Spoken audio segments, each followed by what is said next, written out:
Ayah kamu di mana sekarang? Jawaban Laura ke saya tidak tahu, dan saya sampai detik ini tidak kenal dan belum kenal siapa ayah saya. Dia nggak, karena Loli ini, si Laura, saya udah ketemu langsung sama ini anak di bulan September awal. Itu udah ketemu sama kita tim hukum yang pertama, ada 2024 September 2024. Itu dengan tim kita ada saudara Ricky dan ada Girang dan Bang Ando. Ini kita tim yang pertama, udah ketemu sama Laura. Di situ Laura tujuannya datang ke kita, tim kuasa hukum, untuk melaporkan ibu kandungnya sendiri. Di situ saya kaget. Jujur, saya ini dari putra daerah, dari pinggiran Danau Toba, saya belum pernah dengar berita seorang anak ingin melaporkan ibu kandung sendiri. Tapi dia bercerita, dan sesuai cerita yang disampaikan Laura, saya ini lawyer, bukan lawyer kemarin sore, walaupun saya masih baru, jam terbang saya udah terbang tinggi saya ini. Tapi di situ saya, pada saat Laura menyampaikan ke saya tuangkan dalam berita acara bahwa apa yang disampaikan Laura dapat dipertanggungjawabkan, dan di situ disaksikan oleh Pak Umar sendiri, ada Bang Masjid, dan ada Bang Bintang, dan ada Farid juga. Mereka datang dengan keluarga Bajide, si Laura ini datang dengan keluarga Bajide ke kita. Mereka itu, si Laura ini yang berbicara langsung kepada saya dan tim, menyampaikan sudah tidak tahan dengan perlakuan ibu kandungnya sendiri dan ingin melaporkan ibu kandungnya sendiri ke pihak yang berwajib. Di situ kita kaget, dan jujur di situ saya sampaikan langsung ke Laura. Saya sendiri yang menyampaikan, saya tidak mau mendampingi kamu melaporkan ibu kandung, karena mau bagaimanapun durhaka dong. Yaitu saya konteksnya masih pakai hati nurani. Tapi sesuai dengan cerita yang disampaikan Laura kepada saya tergerak hatinya. Kalau memang ada ibu yang seperti itu, pantas dilaporkan. Kalau keterangan kamu bisa dipertanggungjawabkan di kemudian hari. Tapi untuk saat ini, saya belum bisa mendampingi kamu karena kamu belum cakap hukum, belum bisa. Di situ kita masih bedah-bedah tentang pernyataan si Laura. Dan setelah itu ada kejadian, si Laura ini udah dijemput sama ibunya. Yang notabene kita ketahui, si Laura ini udah sangat muak untuk ketemu dengan ibunya. Itu yang disampaikan ke kita. Saya hanya di sini hanya menyampaikan apa keterangan yang kita dengar dari Laura. Oke? Setelah ada kejadian si Laura dijemput sama ibunya, kita udah mikir kemana, karena ini udah ada laporan pada saat itu ya dari NN ya, udah ada laporan ke Fadel terkait dugaan pencabulan dan yang aborsi undang-undang kesehatan. Nah, saya mau tergerak hatinya untuk mendampingi tim hukum yang lama membantu mereka, dan saya minta tolong juga ke Pak Rasman agar kita kolaborasi, karena ini memang sangat janggal. Karena netizen banyak juga pakar hukum yang ngejudge si Fadel, nyuruh si Fadel bertobat, nyuruh si Fadel memastikan si Fadel akan masuk penjara, itu dari mulut beberapa pengacara. Dan ada juga beberapa pengacara yang memberikan advice hukum netral. Itu saya apresiasi. Untuk pengacara yang ngejudge langsung si Fadel bilang bertobat, masuk penjara, saya takar otak kamu nggak nyampe setengah sendok. Karena apa? Indonesia masih menganut asas presumption of innocence, asas praduga tak bersalah. Kita yang memberikan pemahaman kepada netizen supaya netizen mengerti hukum. Itu aja. Netizen apa yang mereka sampaikan? Fadel, memang lu mukamu memang ternyata betul burik, memang kamu kang semir. Itu menurut netizen gampang berbicara karena dia tak bertulang. Tapi saya sampaikan dari kita tim kuasa hukum, saya pengen fokus di substansi hukum. Kita fokus terhadap laporan yang dilaporkan oleh si pelapor, dalam hal ini NM. Kita fokus, jangan melebar kemana-mana. Saya juga tersinggung. 11 lawyer ikut dihina. Kalau di Indonesia tidak ada aturan hukum rimba, saya mah tadi saya orang Batak, peduli saya. Tapi saya punya aturan, punya rambu-rambu dalam aturan hukum. Itu aja. Untuk terkait yang saya sampaikan tadi keterangan Loli, si Laura, nanti kita pertanggungjawabkan di pihak yang berwajib. Akan kita bongkar semua di sana. Karena berita acaranya saya pegang sendiri. Itu aja sebagian yang mau ditambahkan rekan saya. Sebentar. Yang mau dilaporkan itu penelantaran. Penelantarannya sama terkait penghinaan kita tim kuasa hukum, Pak. Saya yang akan mewakili tim kuasa hukum di sini juga.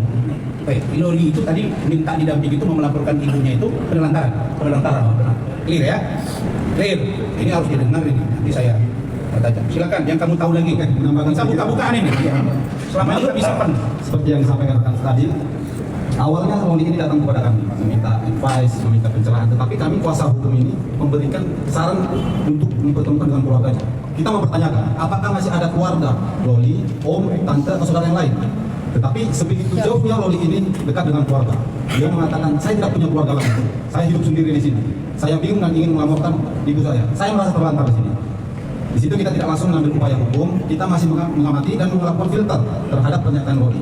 Tetapi di sini kita tim hukum kolaborasi dengan Bang Rasman, kami akan melakukan tindakan upaya hukum Mari kita giring bersama-sama ini, mari kita buat perkara ini lebih terang benderang nantinya. Baik, ada pertanyaan saya dengan Bang. Kalau Loni, ibunya bernama NM, terus bapaknya siapa ya? Saya Pernah nggak kalian tanya? Coba saya ingin tahu bapaknya siapa, jadi kita bisa hubungi bapaknya, benar nggak? Di mana bapaknya, kita surati, kita datangi, kita sampaikan. Di mana bapaknya? Coba yang kalian tahu. Oke, gini Bang. Pada saat tujuan si Laura ini ingin melaporkan ibu kandungnya sendiri dan terkait tambahan yang disampaikan rekan saya tadi untuk keluarga terdekatnya, omnya atau pamannya, ada nggak untuk mewakili si Laura ini membuat surat kuasa ke kita? Karena dia memang merasa terlantar dan ingin melaporkan ibu kandungnya. Iya. Nah, jawaban si Laura tidak ada lagi, Om, karena keluarga yang dekat saya semua pro ke ibu saya. Itu kan keluarga ibunya. Ya, saya tanya keluarga bapaknya. Saya tanya, ayah kamu di mana sekarang? Jawaban Laura ke saya tidak tahu dan saya sampai detik ini tidak kenal dan belum kenal siapa ayah saya. Iya enggak? Itu yang disampaikan ke kita. Ini benar ya? Ada di berita acara semua. Baik, terima kasih. Teman-teman, sebelum sampai ke Rahmat, urusan poin dugaan penelantaran dan pasal-pasal, saya ingin melalui kesempatan ini tolong Ibu Menteri Kementerian Pemberdayaan Perempuan dan Perlindungan Anak Republik Indonesia, apakah yang sekarang atau yang akan datang pada pergantian kabinet, tolong Ibu turun.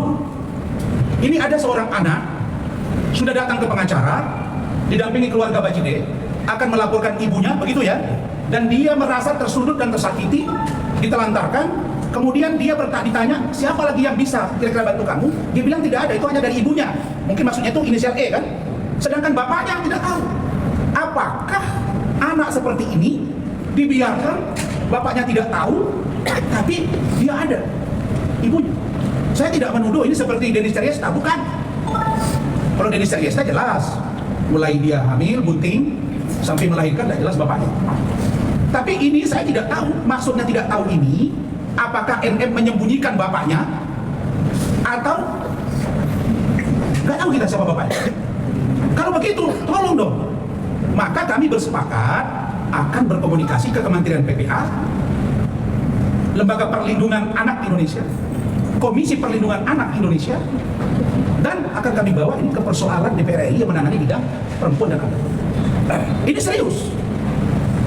Jadi anak ini dipaksa ditarik, tidak boleh justifikasi anak di bawah umur terus kita bisa suka-suka.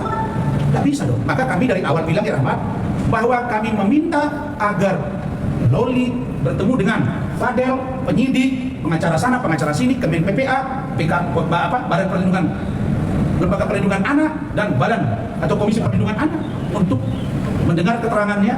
Jangan sampai ada tekanan yang berbelok. Apakah saudara tidak bertanya-tanya sampai hari ini dia tidak bisa bersama dengan ibunya? NM berangkat ke Jepang, katanya mau liburan, terakhir marah-marah sama saya. Ya, jadi ini serius. Tolong Ibu Presiden, Ibu Iriana, ada anak seperti ini, kita tidak tahu di dalam apakah ini safe house atau bagaimana. Kami terus terang belum tahu safe house ini apakah ada Kemen PPA-nya, penyidiknya atau apa, kami nggak tahu. Tapi kami butuh. Kami butuh dilihat bersama. Kenapa? Karena kami khawatir keterangan Loli nanti bisa jadi menyudutkan klien kami, padahal itu bukan keterangan dia. Sebenarnya dalam beberapa kali rapat kami ini belum tersampaikan. Iya.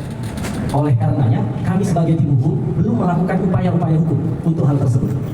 Tapi dengan informasi yang disampaikan tadi, Bismillah, saya pikir ini adalah jihad perjuangan.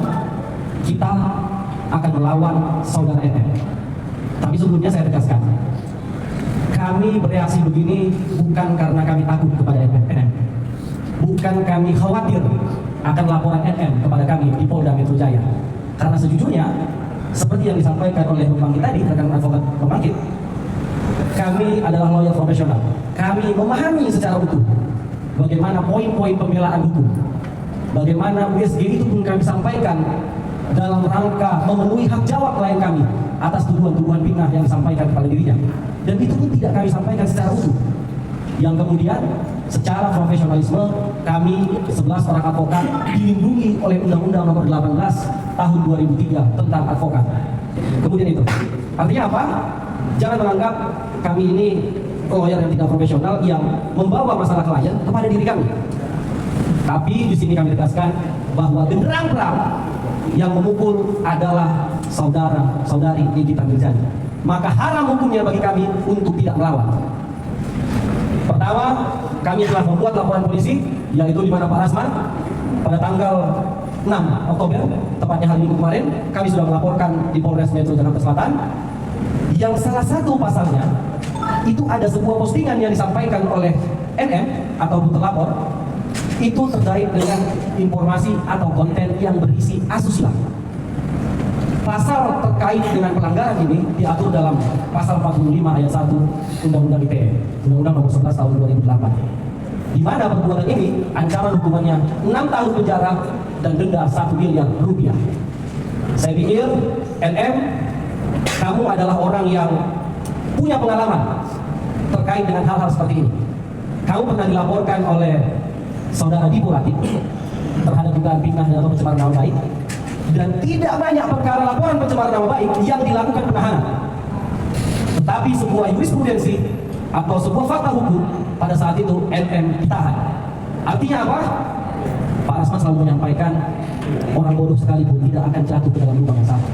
Dan ini pesan kepada NM, jangan sampai kau terjebak dalam perbuatan yang pernah kau lakukan sebelumnya. Saya pikir sudah saatnya pada hari ini kami akan melakukan counter attack kalau dalam istilah permainan bola, karena memang saat ini sedang booming permainan bola dan Indonesia akan menghadapi Bahrain. Artinya ini adalah bahagian dari counter attack. Sejujurnya kami sampaikan kepada teman-teman semua media hari ini, sejak awal kami sudah menyatakan kepada keluarga Bapak Wajib, kita tidak akan membuat laporan apapun terhadap NM, karena kami meyakini perjuangan cinta Loli dan Fadel murni, dan kami yakin mereka akan sampai pada tingkat pernikahan.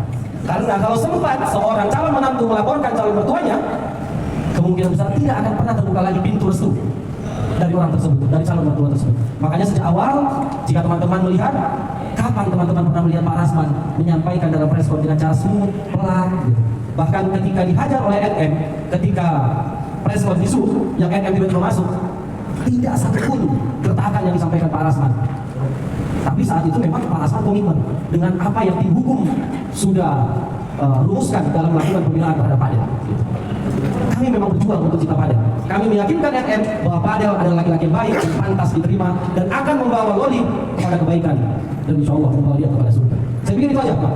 Assalamualaikum warahmatullahi wabarakatuh.